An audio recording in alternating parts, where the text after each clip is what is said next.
Hello and welcome back to my channel. তো রোববারে বাচ্চা এখন 2:30, মা আর পাপা দুজনেই বেরিয়ে যাচ্ছে গিয়ে এক জায়গায়। কিন্তু সব থেকে বেশি দুঃখের বিষয় এটাই যে আমি কোনোখানে আজকে যেতে পারছি না। আজকে যেহেতু রোববার, শুভও বেরিয়ে গেছে সকালবেলা আড্ডা মারতে। সত্যি বলতে আমি আজকের জন্য ভীষণ ওয়েট করেছিলাম, কিন্তু আমার কপালেই নেই। তো আমাদের ঘরের থেকে প্রায় এই জায়গাটা খানিকটাই দূর, 1-1.5 ঘন্টা প্রায় লেগেই যায়।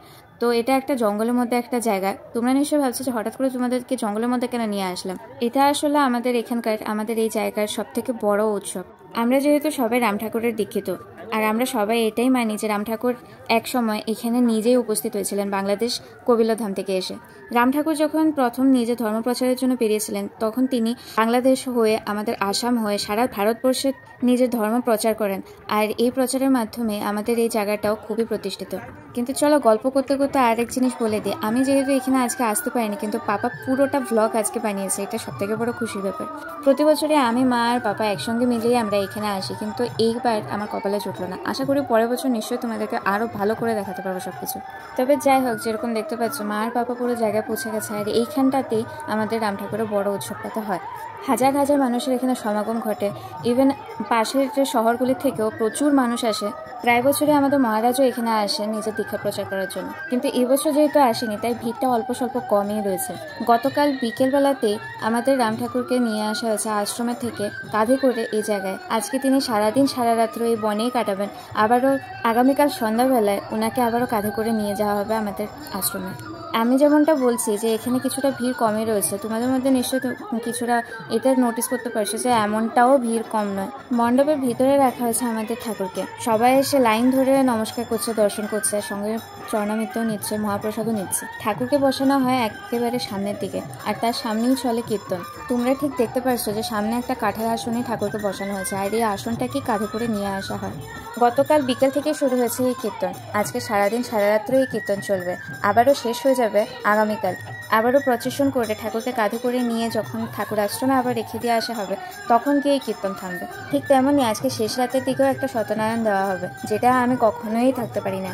আর তবে আশা করছি আর ঠাকুরের কাছে প্রার্থনা করছি যে কোনো না কোনো একদিন আমি ঠিকই উপস্থিত হবো এখানে।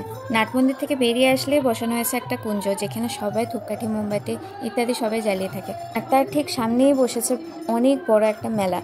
বনোৎসবে যেখানে ঠাকুরকে বসানো হয় তার ঠিকই পিছন দিকেই ঠাকুরের জন্য ভোগও রান্না করা হয়। আর আরও পিছনে যদি যাওয়া হয় তখন দেখতে পারবে যে সেখানে মহাপ্রসাদ রান্না করা হচ্ছে।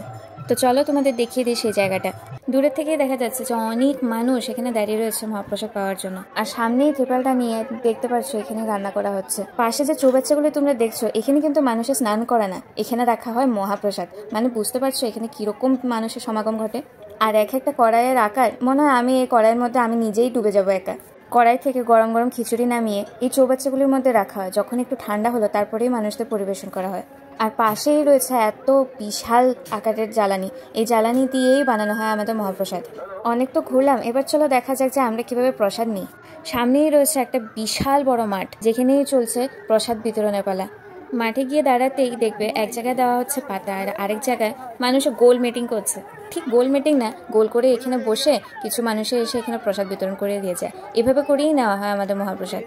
যেমন তোমরা দেখতে পাচ্ছ মানুষরা এখানে মাদুর, পার্টি সব কিছু নিয়ে বসে একেবারে পিকনিকের মতন অবস্থা।